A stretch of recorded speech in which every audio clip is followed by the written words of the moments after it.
Olá a todos, bem-vindos. Vamos dar continuidade ao nosso curso de Programação 1, do curso de Gestão de Dados do SEAD e da Universidade Federal do Piauí. Hoje falaremos sobre entrada e saída de dados. Basicamente é isso, né? Falaremos do comando de saída e do comando de entrada. No comando de saída falaremos do comando print e as suas configurações, trabalhando com vírgulas, com marcadores, os tipos de marcadores. Com relação à entrada, nós falaremos do comando input, né, e algumas transformações de dados. O primeiro comando que nós veremos é o comando de saída, que é o comando print, né? Então ele tem essa sintaxe, print alguma coisa. Aqui você passará qualquer comando para o usuário enxergar na tela. Por padrão, a saída é a tela, é o terminal com a qual você está executando um Python. Então nós temos aqui alguns exemplos. Print, tem aqui a string tome suco, logo em seguida eu tenho mais outro comando print de laranja. Veja que aqui eu não tenho um espaço sem espaço, não tem espaço, espaço sem espaço. Você é responsável por colocar ou retirar espaços, ok? Você, programador, faz de acordo com a sua necessidade. Se você botar o comando print e abrir aqui, isso dentro do idle, né? Se você abrir o parêntese aqui, vai aparecer value, os três pontinhos, CEP, end, file igual e o flush. Nós falaremos sobre cada um desses durante a nossa aula, ok? Então, quando você botar print tome suco, print laranja e mandar executar, aparecerá tome suco e na próxima linha aparecerá de laranja. Quando eu executar este comando print tome suco, print de laranja, aparecerá na primeira linha tome suco, logo embaixo de laranja. Ao final, por padrão, o comando print vai para a próxima linha, mas você, como programador, pode modificar isso. Executando, então tá aí, tome suco de laranja, né? Tome suco no primeiro comando na primeira linha, no próximo comando de laranja na próxima linha. No Python você pode botar vários comandos, misturar vários tipos de dados diferentes, não apenas strings. Então, no caso aqui, value é o valor que você quer imprimir, você pode botar o primeiro valor, vírgula, próximo valor, vírgula, próximo valor, vírgula. Então, esses 3 pontos significam que você pode botar vários valores, quantos que você queira, contanto que você separe por vírgula. Logo em seguida, nós teremos uma variável interna dessa função print, cujo nome é CEP. Esse CEP é o separador. Significa o quê? Por padrão, eu vou separar um valor do próximo utilizando um espaço. Mas você, como programador, você pode botar o que você quiser, qualquer caractere ou inclusive uma frase inteira utilizada dentro do separador. Então, se eu tenho aqui o padrão é o espaço, então quando eu botar print, tome suco, vírgula, de laranja, veja que não tem um espaço no final aqui e nem um espaço aqui no começo. Mas quando eu executar por padrão, o Python vai inserir um espaço aqui. Então, veja, tome suco, não tem um espaço no final e o próximo comando de laranja, veja que não tem um espaço no início.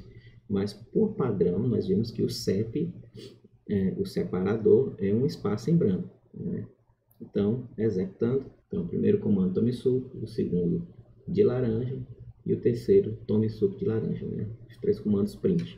Veja que ele inseriu aqui um espaço. Você pode modificar do jeito que você quiser. Então, nós vamos modificar aqui botando 3 pontos e aqui eu vou botar nada. Veja, eu estou botando aqui tome suco de laranja, aqui eu botei um aspa simples, outra aspa simples, não importa, ou aspa simples ou aspa duplas, o print vai funcionar. Contanto que se você começou com dupla, feche com dupla. Se você começou com simples, feche com simples. Aqui eu não coloquei nada, aqui eu fiz de propósito, já não botei aspa simples, botei aspa dupla. Tanto faz, o Python vai executar do mesmo jeito. Executando, então veja que por padrão ele coloca o espaço em branco. Eu modifiquei, ficou 3 pontos. E aqui, como eu botei nada, no último comando eu não botei nada, então ele também não botou nada, certo? Ficou unido. Também é permitido modificar a variável end, é uma variável interna da função print, que é como você quer finalizar a sua escrita na tela, né? Por padrão é o caractere /n. O caractere /n significa nova linha, ou seja, ele imprime e no final do comando ele desce para a próxima linha. Se eu botar aqui print tome suco, Quando terminar aqui, ele vai para a próxima linha. Então, esse comando não será impresso na mesma linha que essa, será logo na linha logo abaixo. De laranja. Só que eu disse, olha, o comando padrão agora, o terminador não é mais o /n, é o /n/n. Ou seja, ele vai imprimir de laranja, vai para a próxima linha e logo em seguida vai para a próxima linha. Ou seja, vai deixar uma linha em branco. Depois, ele vai imprimir com limão, imprime, desce a próxima linha e depois mais uma linha em branco. Então, executando, veja, tome suco, ele vai imprimir e desce uma linha. Imprimiu e desceu uma linha para a execução do próximo comando. O próximo comando é o que? Print de laranja, então saiu aqui de laranja, mas aqui ele vai para a próxima linha, ele veio para cá e logo em seguida ele foi para a próxima linha de novo, então ele veio para cá. Veja que o cursor ficou bem aqui, esperando o próximo print. O próximo print é print com limão. Então, foi impresso com limão. Ele vai descer uma linha e logo em seguida desce uma próxima linha e ele parou bem aqui. Ok? Então, você pode botar o terminador que você quiser. Qualquer caractere, uma frase inteira, fique à vontade. Também é possível redirecionar a saída. Como eu falei, por padrão é o shell. Mas você pode mandar ou shell ou terminal de onde você está executando o Python. Mas você pode redirecionar a saída para um arquivo ou para qualquer outra saída válida, né? Eu vou ensinar para vocês o terminal, que você já sabe na verdade, e também para um arquivo. Neste exemplo aqui, nós temos a variável arc, que vai receber um ponteiro, digamos assim, uma ligação para um arquivo que está nesse caminho aqui do meu computador, c:/teste meu arquivo.txt. Então, ele vai tentar abrir esse arquivo aqui. Veja que quando eu botei aqui W, significa qual é o modo de abrir. Eu quero abrir com permissão de write, ou seja, de escrita. E aí eu vou botar print, tome logo esse suco, onde no file eu vou dizer que a saída padrão não vai ser mais a tela, vai ser esse arc, que é esta ligação para este arquivo. Logo em seguida, eu fecho o arquivo. Sempre que você abrir um arquivo, pelo amor de Deus, feche. Certo? Que senão o sistema operacional vai ficar aguardando algum dia da vida você fechar esse arquivo, ou então quando ele desligar. Então veja, está aqui c:/teste meu arquivo.txt. Vamos abrir esse arquivo. Então veja, está aqui a pasta C teste. Veja que na pasta teste não tem esse arquivo, meu arquivo.txt. Então o Python ele vai tentar passar por cima. Se não tiver, ele vai criar um novo. Veja que não apareceu nada. Não apareceu, tome logo esse suco aqui na tela. Por quê? Porque nós redirecionamos para o arquivo c:/teste meu arc.txt. Vamos ver lá no nosso explorador de arquivos, né? Já apareceu o arquivo, foi criado agora há pouco tempo. Abrindo lá, tome logo esse suco como a gente tinha mandado. No final do comando print, nós temos também a variável interna flush, que ela pode ser verdadeira ou falsa. Se ela for falsa, ela vai dizer assim, olha Python, aguarda um pouquinho aí, deixa o sistema operacional ficar aliviado, quando ele tiver um pouquinho de tempo, tu manda para a tela. Ou seja, ele não pressiona o sistema operacional, não pressiona o seu interpretador para escrever o mais rápido possível. Já se você botar true, diz, olha, não espera, manda o mais rápido possível, tem que ser agora, manda agora para o disco. E agora falaremos da saída, né? A saída é um pouquinho mais complexa, né? Ela existe mais recursos. Certo? Vamos falar sobre como formatar o nosso texto. Eu falei para vocês que não é necessariamente só str, string, que nós vamos imprimir. Nós podemos imprimir qualquer outro valor. E aí é que está o grande lance, é formatar esses valores, ok? Então, a primeira forma que nós vimos de trabalhar com vários valores ao mesmo tempo no comando de impressão é utilizando vírgula, né? Você bota os seus valores, os seus dados e bota lá dentro do comando print e separa todos eles por vírgula, né? Por padrão, o comando print utiliza o espaço. Como eu falei, você pode modificar de acordo com a sua necessidade. Vamos aqui ver nesse exemplo. Eu tenho as variáveis x, y e z, cujos valores são respectivamente 10, 20 e 30. Se eu imprimir print altura igual, vírgula, x, vírgula, largura, vírgula, y, vírgula, profundidade, vírgula, z, significa o quê? Que vai ser impressa a palavra altura, logo em seguida o conteúdo de x, que é 10, ou seja, altura igual 10, largura igual 20, profundidade igual a z. Então, executando esse comando,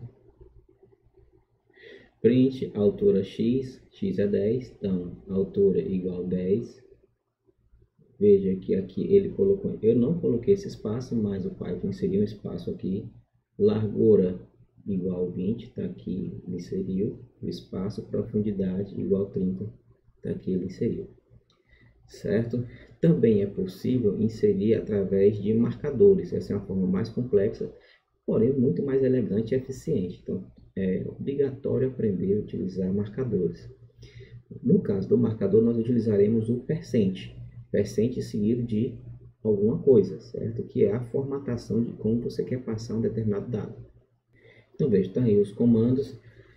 Cuidado, certo, pessoal? Então, abre aspas, fecha aspas. Logo após o fecha aspas, nós temos o percent, abre parêntese, fecha parêntese, certo? Então, o que tiver entre o percent, abre parêntese e fecha parêntese são os valores que você quer passar.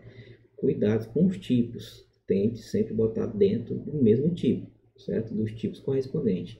Inteiro com inteiro, float com float, string com string e assim sucessivamente. Ok? Não se preocupe, daqui a pouco nós veremos mais formatações. Então, a diferença, o que foi que mudou daqui para cá, foi esse 5D. Então, vamos ver qual é a diferença de um para o outro. Então, veja que aqui ele colocou só a menor quantidade possível de dígitos. Como aqui só tem 2 dígitos, então ele ocupou aqui 2 dígitos. Está aqui 1, 2. Mas aqui não, olha, no mínimo tem que ter 5 dígitos. Então, está aqui 1, 2, 3, 4, 5. Veja que ficou alinhado com esse daqui. Aqui tem um espaço, aqui tem um espaço, está aqui o espaço, está aqui o espaço. Certo? Isso é ótimo, pessoal, quando você quer fazer tabelas, imprimir tabelas um embaixo do outro, né? Você usa muito desses recursos, ok? Então, de forma geral, nós temos o percent, algumas flags, a largura, ponto, que no caso aqui é a precisão, e o tipo.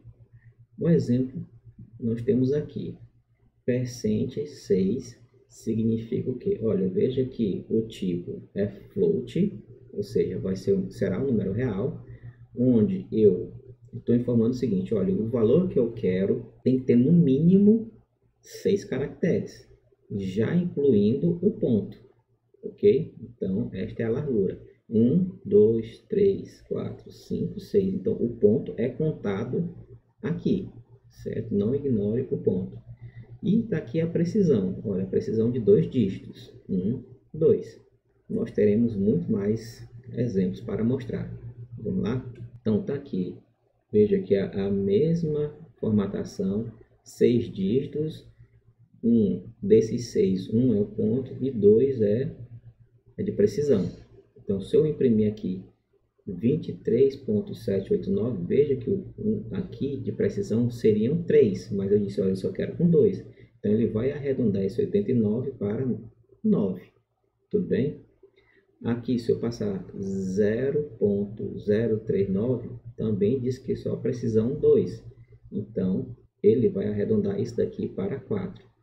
Outra coisa, eu informei que são 6 dígitos, né? 6 dígitos. Então, 1, 2, 3, 4, 5, e ele inseriu um espaçozinho aqui. Eu botei aqui em cima justamente para a gente ter ideia do que está acontecendo, né? Nós temos um dígito para cá, outro aqui embaixo, ou seja, tem um valor a ser colocado embaixo de cada igualzinho desse daqui.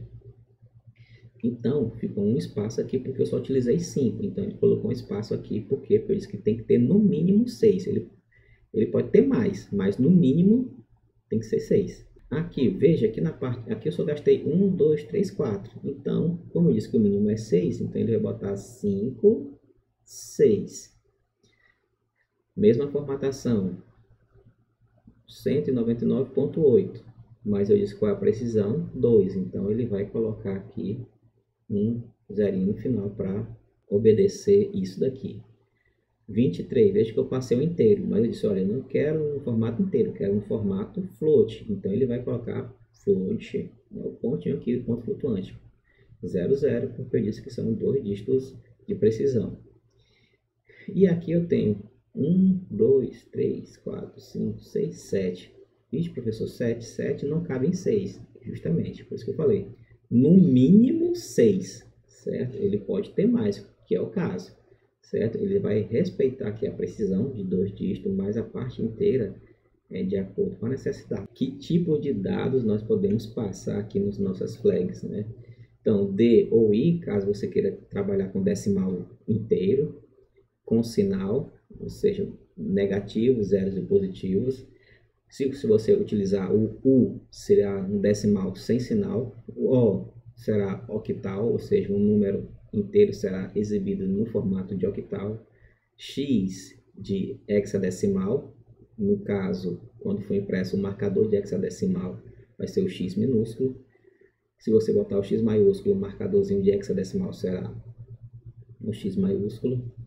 Nós temos aqui o F minúsculo e o F maiúsculo para dizer que é ponto flutuante, float. O E é um ponto flutuante, só que representado em notação científica, nós veremos já já exemplos disso, onde o exibidor lá, o marcador de notação científica estará minúsculo. Quando colocar o E maiúsculo, o marcador de notação científica estará em maiúsculo, também é float. Temos aqui o G e o G, que ele é o mesmo que o E, ou E, minúsculo e maiúsculo, mínimo e maiúsculo, se o expoente que nós estivermos trabalhando dentro daquele valor for justamente esse daqui, certo?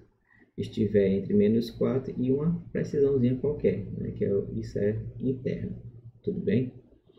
Vamos também fazer alguns exemplos para vocês entenderem como é que funciona. Temos o C, quando você quer imprimir um único caractere, e temos o R ou S, o R, quando a string for criada pela função rep, certo? E temos o S, quando a função for criada pelo str. Vamos fazer também alguns exemplos, já entender. E percent, quando você botar percent, significa que você quer imprimir o caractere percent. Fecha parênteses, percent 10.3e, significa o quê? Que eu quero imprimir algo com 10 dígitos, ele será um ponto flutuante em notação científica, onde desses 10, 1 é o ponto e 3 de precisão. Continua sendo a parte fracionária. Eu diz, olha, a parte fracionária tem que ter 3 dígitos e isso aqui está em notação científica. Então, vamos lá. 1, 2, porque tem que ficar aqui, né, no inteiro. Então, 1, 2. Então, ficou 5, 3, 5, 6, só pode mais um dígito. Então, ele vai arredondar isso daqui para 1. E aí, como ele era 300 e virou 3, então ele diz que é vezes 10 elevado a mais 2. Se eu botar o E maiúsculo, a única coisa que muda é que o E daqui sai de minúsculo e vai para maiúsculo. Próximo exemplo, se eu botar aqui percent 10O, significa o quê? Que eu quero representar este valor aqui em octal. Que valor é esse aqui? É 25 decimal, mas eu não quero representar este número em decimal, eu quero representá-lo ele em octal com 10 dígitos na parte inteira, né? Então, o que é que nós vamos fazer? Transformar 25 para octal. 25 é o quê? 1 mais 24, não é verdade? Então, 1 mais, aqui é o quê? 1 vezes 8 elevado a 0, mais 3 vezes 8 elevado a 1. 8 elevado a 0 dá 1, 1 vezes 1 dá 1. 3 significa o quê? Base 8, então 3 vezes 8 elevado a 1. 8 elevado a 1 é 8. 8 vezes 3, 24. 24 mais 1, 25. Está aqui o nosso octal. Se eu utilizar agora, pondo a precisão, o que é que vai acontecer? Olha, vai ser os 10 dígitos, sendo que eu vou utilizar aqui obrigatoriamente 3. Então, está aqui. Como eu só utilizei 2, então ele vai preencher com 0 aqui. 0,31. Se eu disser que agora são com 5, então ele vai botar 1, 2, 3, 4, 5. Ele preencheu os 5, mas eu tenho aqui mais 6, 7, 8, 9, 10. Tem aqui os 10 dígitos. Veja que todo mundo aqui tem que ter 10 dígitos. Agora, x significa que eu quero representar esse 25 em hexadecimal. Que valor é esse? É o 47. 47, representado em hexadecimal, está aqui 2F. Já ensinei para vocês, então não vou mais converter, né? Vocês já sabem, está lá nas primeiras aulas, fiquem à vontade. Veja, como eu botei x minúsculo, as letras aqui serão minúsculas. Então, novamente aqui, eu vou botar a precisão. Olha, eu quero com, no mínimo, 4 dígitos. Então, ele botou 1, 2, 3, 4. Certo? Eu disse aqui apenas, no total tem que ter 5. Então, 1, 2, 3, 4, 5. Se eu pegar esse mesmo comando, tirar o x minúsculo para o maiúsculo, ele vai botar isso daqui em maiúsculo. Se eu botar %%, ele vai imprimir o %. Veja que aqui eu faço %, e o que eu quero preencher, % que eu quero preencher, eu disse que não quero preencher com nada, mas eu botei aqui apenas o %, então está aqui o sinal de %. Vamos agora ser mais detalhista com relação aos flags, né? Nós temos o flag cerquilha, ou jogo da velha, né? Usado com representação em octal, hexadecimal minúsculo ou hexadecimal maiúsculo, que ele vai gerar os precedentes 0, 0O minúsculo, 0O maiúsculo, 0x ou 0x. Vai dizer que aquele número é octal ou hexadecimal. Por que isso? Veja que aqui é octal. Por que eu sei? Porque fui eu, o programador, que botei aqui que é octal.